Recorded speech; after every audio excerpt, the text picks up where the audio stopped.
तो हम आपको अपने जीवन की बात कह रहे हैं। कोई समझाने वाला नहीं था हमें प्रभु के सिवा, कोई समझाने वाला नहीं था। ऐसी विपत्तियां कि तुम सोच भी नहीं सकते।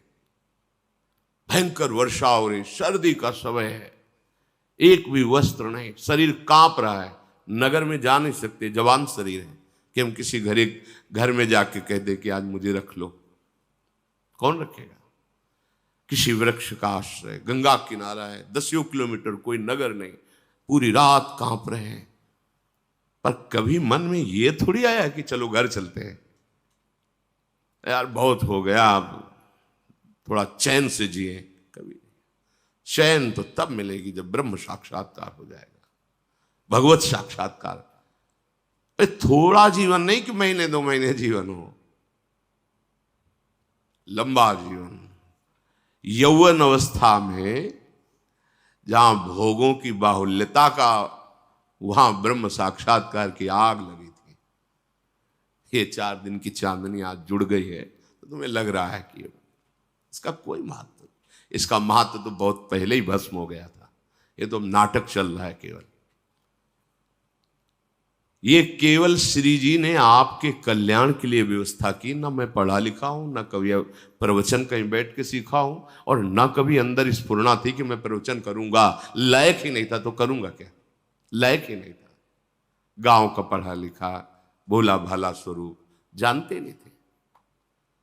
पर मूकम करोति वाचालम पंगुम लंघयते गिरिम यत् कृपातम हम वंदे परमानंद माधवम। वो माधव गूंगे से भी वेद बुलवा दे, उन्हीं का प्रभाव है। तुम खुली बात तुमसे कह रहे, केवल तुम्हारे कल्याण के लिए अवसर मिला है, और ये चंद दिनों का अवसर है। लूट लो, अपना काम बना लो, नहीं तो बाहर की चकाचौंध भर दिखाई देगी, तो अंदर कुछ नहीं होगा। आज तुम्हें जो मिल रहा है वो हम नहीं दे रहे, हम खुद एक तिनका हैं, जहां हवा चाहे उड़ा के डाल दे। पर हम उनके तिनका हैं कि तिनके का सहारा ले लोगे तो उड़ा के वहीं पहुंचा देंगे। उसमें सामर्थ्य नहीं, सामर्थ्य जिनका तिनका है वो कृपा शक्ति से संपन्न है। व्यर्थ का भ्रम छोड़ो और एकमात्र प्रभु के चरणों का आश्रय लो। जितना बन सके नाम जप करो, ना बन सके तो लक्ष्मण रेखा पार मत करो। बस तुम्हें इसी जन्म में अनुभव हो जाएगा गुरु कृपा किसे कहते हैं। ये मनमानी आचरण होने पर फिर कृपा काम नहीं करती। आप जो चाहे वो निंदनीय कार्य करे और गुरुजनों की कृपा आपको विमान पे बैठाल के परम पद पहुंचा दे, ऐसा आज तक हमने नहीं सुना, पढ़ा नहीं, संतों से कहीं ऐसी बात नहीं सुनी।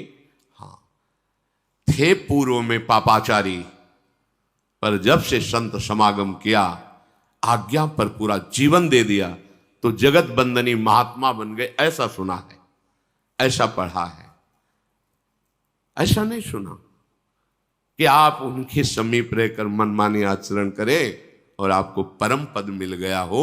ऐसा नहीं सुना। सिद्धांत नहीं, चाहे जो युग हो, भगवत प्राप्ति का सिद्धांत वही रहता है। हाँ, कुछ कमी बेशियां साधना में हो जाती हैं, पर भगवत प्राप्ति के सिद्धांत में नहीं। थोड़ी भी सिद्धांत की चूक, वो चूक ही होगी, आपके हृदय के आनंद को सुखाने वाली होगी। इस समय जो आपको अवसर मिला है ये अमोघ है। चूक गए, पता नहीं किस युग में अवसर मिलेगा।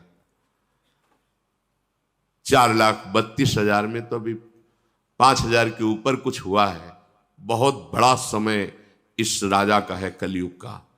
और ये कपट, कुटिलता, व्यभिचार, हिंसा, मदिरापान, धीत कीड़ा, इसका ही उत्साह बढ़ाएगा। इसका राज्य है। अगर बच सकते हो तो एकमात्र समर्थ है जो तुम्हें इस कलिकाल में बचा सकता है, वो भगवान नाम। नाम चल रहा और जो निषेध किया गया वो नहीं करते, बच जाओगे।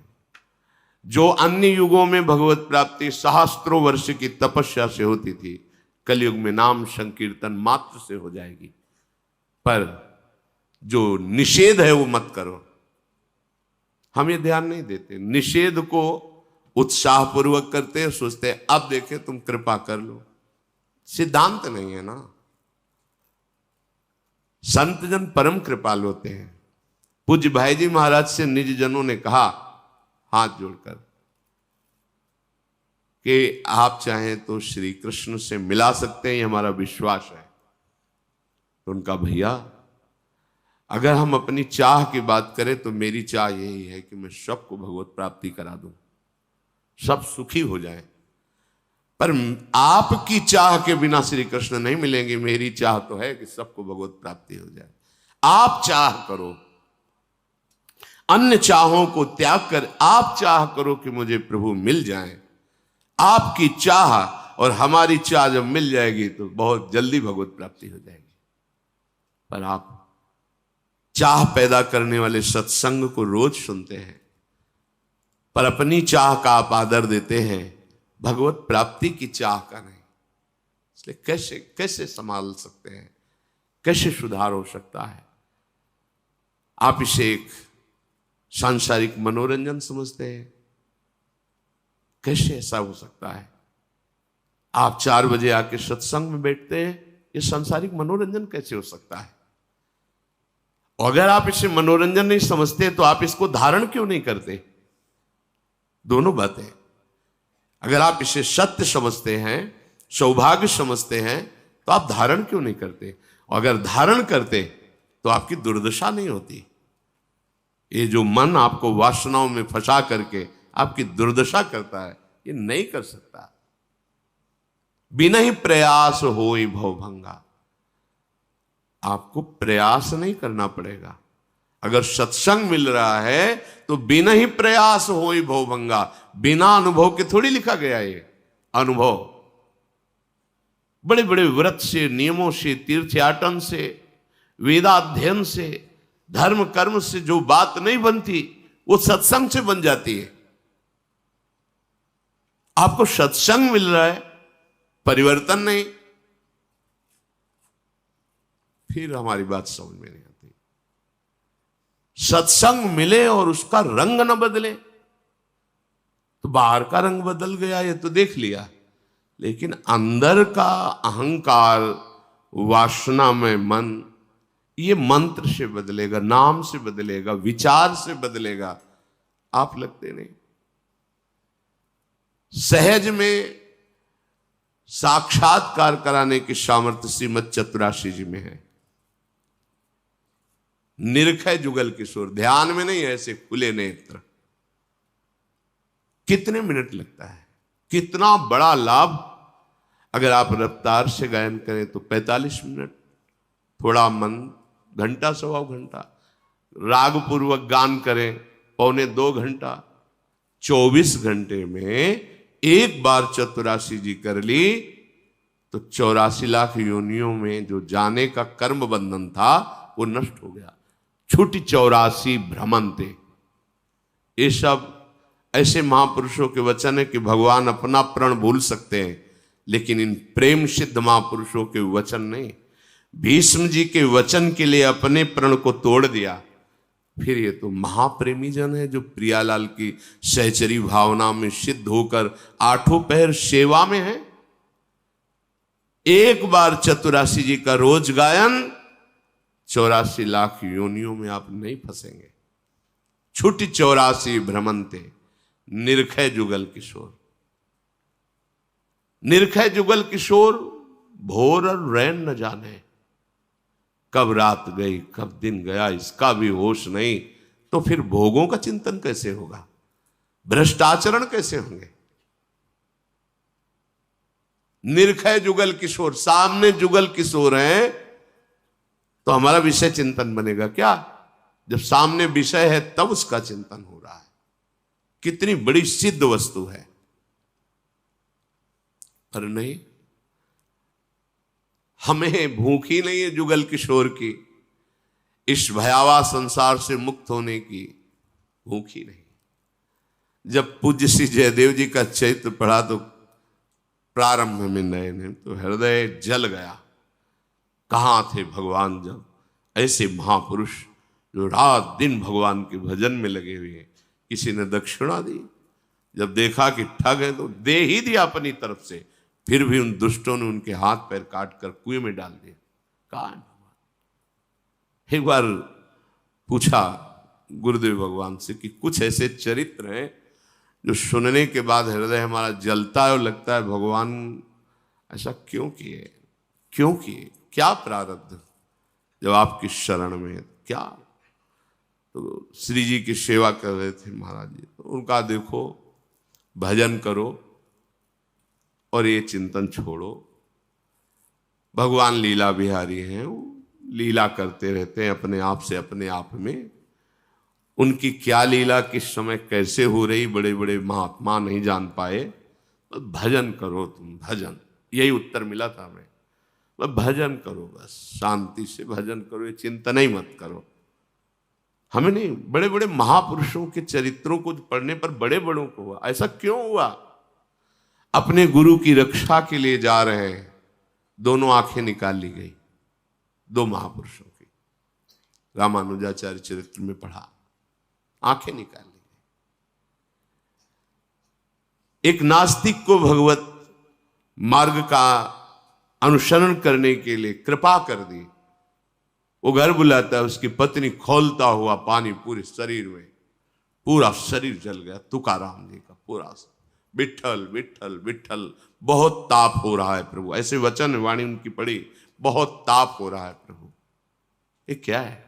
हम भगवान से पूछते थे क्या है, कई बार हृदय में उनसे, ये क्या है, क्या अपराध बकाया है इनका, एक श्वास भी तो खाली नहीं जाती आपसे, फिर ऐसा क्यों इन महापुरुषों को दुख, क्यों बाहरी प्रहार, क्यों बाहरी यातना इनको?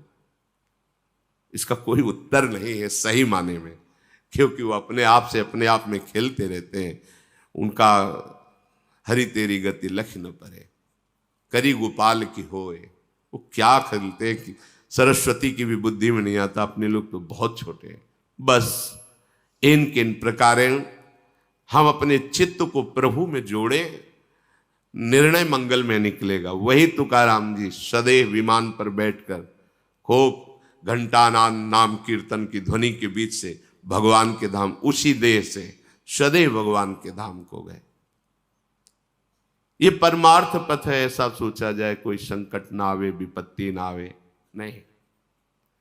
जब कोई इस विचार करता है कि हजारों को लेकर चलेंगे प्रभु के मार्ग में, तो टांग तोड़ती माया, टांग तोड़ देती है, उसको असहाय धूल धूसरित कर देती है।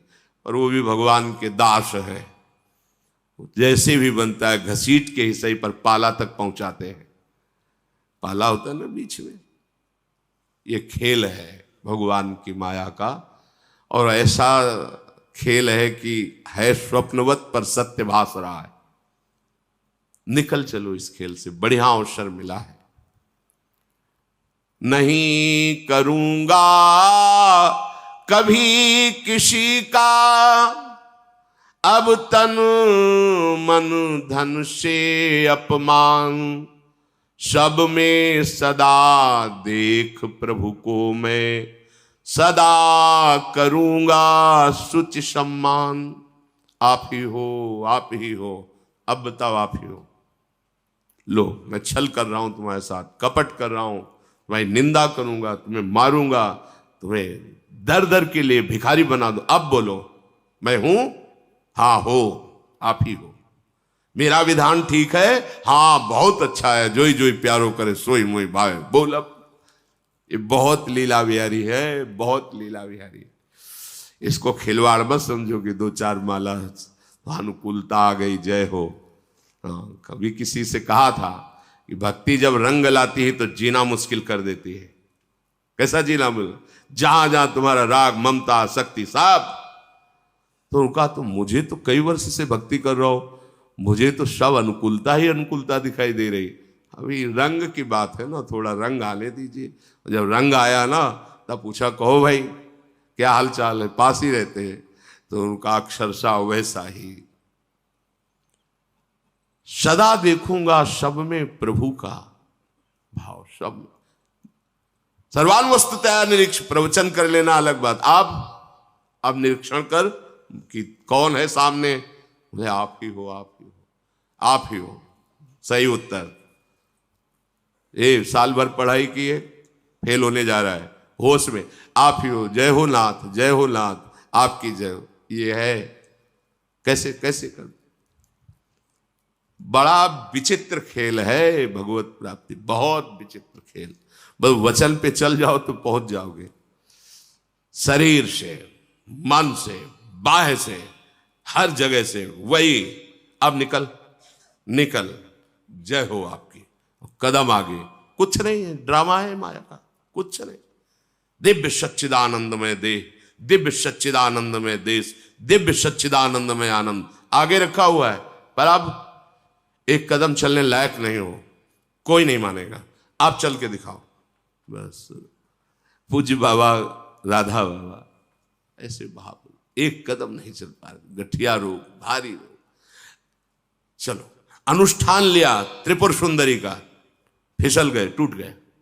औषधि नहीं लेते थे, अनुष्ठान नहीं बंद हुआ, सामने साक्षात वो विराजमान। ये थोड़ा सा तो यहां तो अनुष्ठान विषयों का चल रहा है, प्रभु का अनुष्ठान कहां है? मन में देखो ना।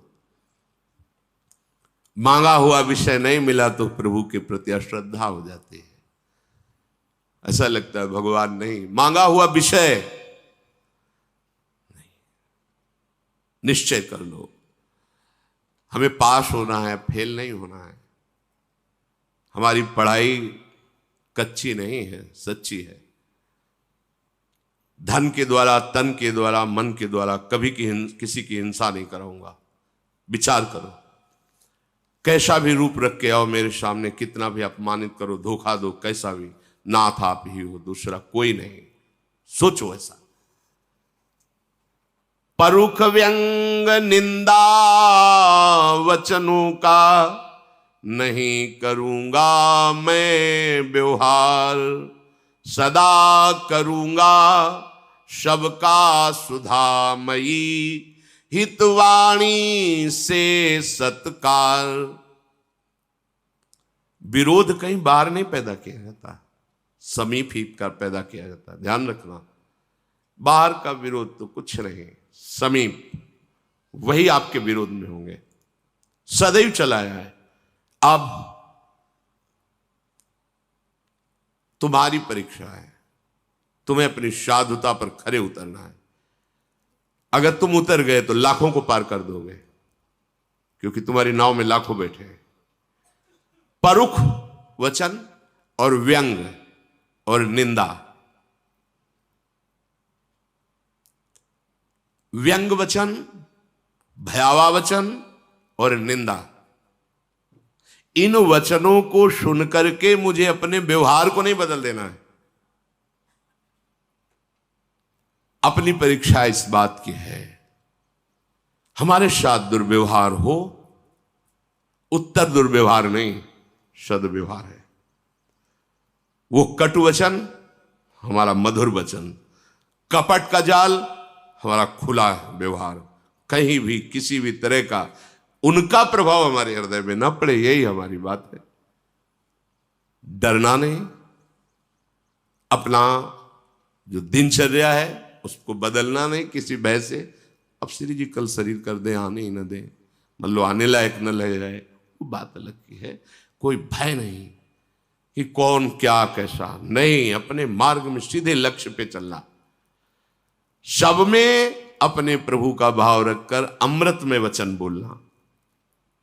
सब में प्रभु के मैं अनुपम गुण, गण ही देखूंगा सब ओर, नमन करूंगा मैं सबके पद कमलों में हो भाव विभोर। ये विराट भगवान का स्वरूप है।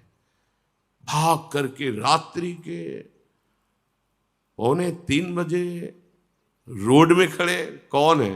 ये हमें दर्शन देने आते हैं। मेरे विराट भगवान है, विविध रूपों में आकर मुझे दुलार कर रहे हैं। मेरे प्रभु, मेरे स्वामी हैं, इनसे हम भय करें? कोई कुछ नहीं, कोई है नहीं। और उनको जब करना है तो मेरा कुछ है ही नहीं, कभी भी जैसा चाहो तन मन प्राण सब आपको समर्पित है। जब जैसा चाहो, जैसा विधान, जैसा खेल, वो आपका। नमन करूंगा मैं सबके पद कमलों में हो भाव विभोर। प्राणी पदार्थ सभी देंगे फिर, मुझको नित्य परम आनंद, क्योंकि सभी में दीख पड़ेंगे मुझे नित्य सतचित आनंद। जब हमारी वृत्ति इस तरह की होगी तो भगवत साक्षात्कार करने के लिए पद्मासन नहीं लगाना पड़ेगा। चलते फिरते सबके हृदय मंदिर में वही अपना परम प्रीतम दिखाई देगा। पर ये इस जगह जो परीक्षा होती है, अलग अलग कोटि है, ये बिल्कुल आखिरी परीक्षा होती है। इसे पार करना ही होता है। जिनके मस्तक पर लाखों मन फूल चढ़ा होगा, उड़िया बाबा, बड़ी अपार श्रद्धा है, साक्षात ब्रह्म, ऐसे ही पद्मासन में बैठे हुए सभा के बीच में गड़ासा चल रहा है, फव्वारे खून के, ओम ओम ओम शांत। क्या है ये भगवान का खेल? एक बार नाम ले तो पीछे डोलते हैं। ये तो ब्रह्म स्वरूप महापुरुष है। हरि तेरी गति लख न पड़े। यदि तुमने ठान लिया है कि इनका कल्याण करेंगे तो धज्जियां उड़ा देंगे। ये माया के पार्षद देखते हैं, पर बस अपना कुछ रह ही नहीं गया तो चाहे धज्जियां उड़ाओ या फूल उड़ाओ, ऊपर आपके ऊपर है। ये ऐसा नहीं कि केवल जो बच्चा साधक है उसके ऊपर की बात नहीं कह रहे। जब आप ऐसे यश कीर्ति में राजी हो, भोग में राजी हो, तो ये नहीं आएगा प्रश्न। ध्यान रखना, ये प्रश्न नहीं आएगा, क्योंकि आप पता है कि वहीं गिरे हुए हो, आगे बढ़ नहीं सकते। अगर उसके आगे कदम बढ़ाया, फिर जो शुरू होता है पीड़न, प्रहार, अत्याचार, निष्कासन, निंदा, अपमान। अब इन फूलों का हार बनाकर पहन लो तो प्रिया प्रीतम के समीप पहुंच गए। अच्छे से समझ लेना, ये आशा मत रखना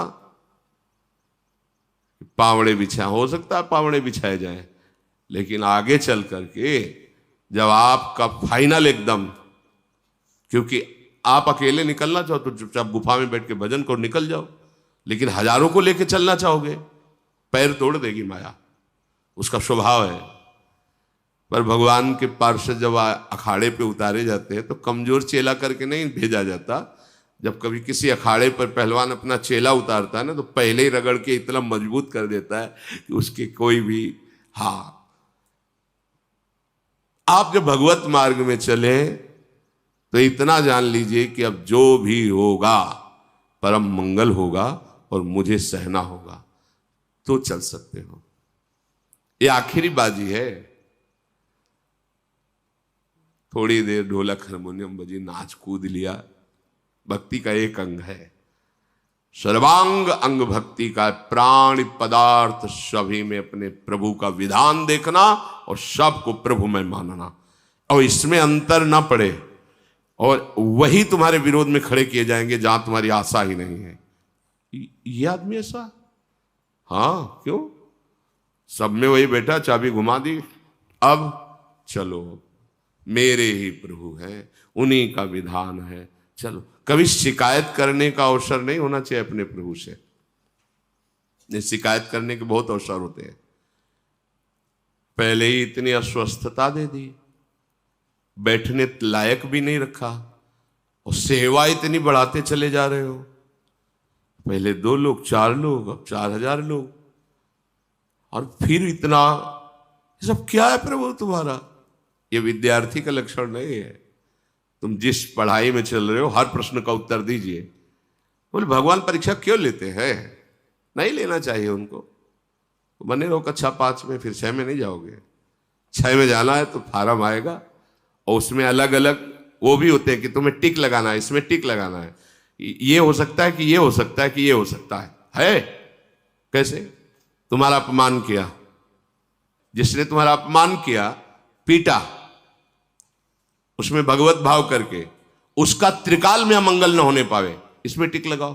बोले लगा दिया, बोले निकल जाओ। ये है, ये प्रश्न है, करत जे अनसहन निंदक तिनों पे अनुग्रह कयो। इतना भी मन में नहीं आना चाहिए कि देख लेंगे, नहीं आना चाहिए। अगर उनको देख लोगे तो फिर प्रियालाल को नहीं देख पाओगे। आंख झुकाओ, तुम ही हो, तुम्हारा हर विधान स्वीकार है, कभी शिकायत नहीं करूंगा, कदम आगे। इतना तो धैर्यवान बनना ही पड़ेगा भगवत प्राप्ति करने के लिए, पक्का समझो। ये बहुत भ्रमण से बड़े बड़े महापुरुषों को देखा, वहां की सब बातें सुने। अपने लोग थोड़ी प्रश्न में भगवान को लहना देने लगते हैं, भगवान कैसे क्या। कथा कर रहे हैं, भगवत यश गान करके सबका कल्याण हो, गदाधर भट्ट जी तो सब अनुकूल ही थोड़ी रहते। कल्याण सिंह जी बहुत श्रद्धा करके, अच्छा अब यहां सुनोगे तुम्हारा कपड़ा बदलने का मन करेगा, घर छोड़ने का मन करेगा, रात दिन भजन करने की भावना बनेगी, ब्रह्मचर्य रहने का, क्योंकि यही सतमार्ग का स्वरूप है। अब वो न तो पत्नी से बोलते, उसको लगा कि ये जो कथावाचक है इन्हीं के संग से हमारा तो जीवन ही लुट गया। वो बात ही नहीं करते थे ब्रह्मचर्य। अब उसने सोचा कि ठीक है तो हम इन्हीं को देखते हैं पहले जो उपदेश करते हैं। एक भिखारिन को भेजा, गर्भवती थी, इतनी स्वर्ण मुद्रा देंगे तुम सभा में जाके केवल। वो आई, वो कहा कि पहले तो खूब आते थे और जब ये आया तो आना ही बंद कर दिया, अब इसको कौन देखेगा। तो उनका बैठो आराम से, जिसने दिया है ना वही भरण पोषण करे, तो काहे को चिंता। कितने समर्थ महापुरुष हैं। अरे तुमने क्या कह दिया सभा में। इज्जत और बेइज्जत दोनों भगवत स्वरूप। अब दो विभाग हो गए श्रोताओं में, यार ऐसा तो कभी नहीं हो सकता। एक ने कहा हो भी सकता है भाई, नाटक चल रहा हो, ऐसा भी हो सकता है। और उनमें आपसय में बड़ी व्यथा हुई। गदाधर भट्ट जी को कुछ नहीं, वैसे भगवत चर्चा शुरू की। बैठो बाद में बात कर लेंगे, जिसने दिया वही पालन करे बस। एक बहुत ही श्रद्धावान और प्रवीण बुद्धि के थे कि गदाधर भट्ट जी जान न पाए, इशारे से बुलाया, पीछे सिंहासन से पीछे ले गए, चाकू रखते थे, निकाला उस समय। सत्य बोल तुझे किसने भेजा है। तो उन्होंने कहा कि कोई कल्याण सिंह है, इसमें कथा सुनने आते हैं, उनकी पत्नी ने इतनी मुद्राएं दी, ये कहा कि आपको ये बस बोल देना है। तो मैं तो भिखारी हूँ, पैसे के लिए बोल दिया, हमें पैसा मिलेगा, हमारा काम चलेगा। बोल सभा में चल के यही बोल। फिर गदाधर भट्ट ने ऐसा मत डांटो। कल्याण सिंह ने जे ही सुना हो तो राजपूत थे, पदाधिकारी थे, भागे कि मैं अभी उसको मारता हूं जाके, हमारे गुरु के प्रति ऐसा दोषारोप। वो गदाधर, यही सत्संग का फल है, तुमने सुना, यही सत्संग है। शांत शांत शांत। अपने कल्याण के लिए तुम अगर कमरे में बंद रहकर भजन करोगे तो ज्यादा विघ्न नहीं पड़ेगा। प्रश्न उत्तर आते। अगर किसी के कल्याण का ठेका लिया, धज्जियां उड़ा देगी माया, क्योंकि वो शाप को अपने अंडर में रखे हुए है। तो अब जैसे नाम कीर्तन, लीला गायन, शास्त्र सम्मत सिद्धांतों से चलना, तो इसमें इतना बलवान बनना पड़ेगा उपासक को कि जिस माथे पे फूल चढ़ते हैं उसी पे पादुका भी चल सकती है, जिस गले में हार उसमें फांसी भी लग सकती है, जहां सब प्रणाम वहां गालियां भी मिल सकती हैं। इतनी हिम्मत रख करके सत्संगी हो, अपने लोगों इतनी हिम्मत रख करके इस मार्ग में चलने। केवल फूलों की तरफ ही मत देखो, केवल प्रणाम की भी, तो इसके पीछे भी कुछ है। वो जब आएगा तो होश उड़ जाएगा। इसलिए इसको स्वीकार नहीं करोगे तो उसको स्वीकार करने की सामर्थ्य तुम्हारे हृदय में हर समय रहेगी। निकलना है, निकलना है, बस ठान लो, निकलना है इस भयावह संसार से, कोई अपना नहीं। महाप्रभु ऐसे नहीं लिख दिए, पाए जान जगत में सब जन, कपटी कुटिल कलयुगी टंच। तुम्हारे सामने भोग आएंगे, तुम्हारे सामने सम्मान आएगा, तुम्हारे सामने प्रश्न खड़े होंगे, अपमान होगा, निंदा होगी। अपने मार्ग में चलते रहो, ये अंतिम जन्म बनाना है। अगर द्वेष कर लिया, झगड़ा कर लिया, कोई भी विरोधी क्रिया कर ली, तो आपने नए कर्म का निमंत्रण कर दिया, फिर इसका हिसाब देने के लिए आना पड़ेगा। आना न जाना तो लेना न देना, मालिक श्री जी, पूरा ठीक से समर्पण। ये हम केवल विरक्तों के लिए नहीं कह रहे, सबके लिए कह रहे हैं। ये भगवत मार्ग है, इसको अच्छे से समझ लो शांत भाव से। मृत्यु से बड़ा कोई दुख नहीं है, और वो आने वाली है सबकी। दिन तिथि तारीख निश्चित है, अपने को पता नहीं, इसलिए हर समय तैयार रहो। या न कोई दुश्मन है न कोई दोस्त है, अपना समय श्री जी में लगा दो। ये माया भेजेगी जिससे तुम्हारा श्री जी का चिंतन छूटे और उनका चिंतन हो, चाहे द्वेष में चाहे राग में। ये नहीं होना चाहिए। गंभीरता पूर्वक चलो, निरंतर भजन परायण रहो। हमारा लक्ष्य केवल भगवत प्राप्ति है, ऐसा दृढ़ निश्चय रखो। और शेष रक्षा तो श्री जी ही करती है। योगक्षेमम भाम्यहम। श्री राधा वल्लभ लाल।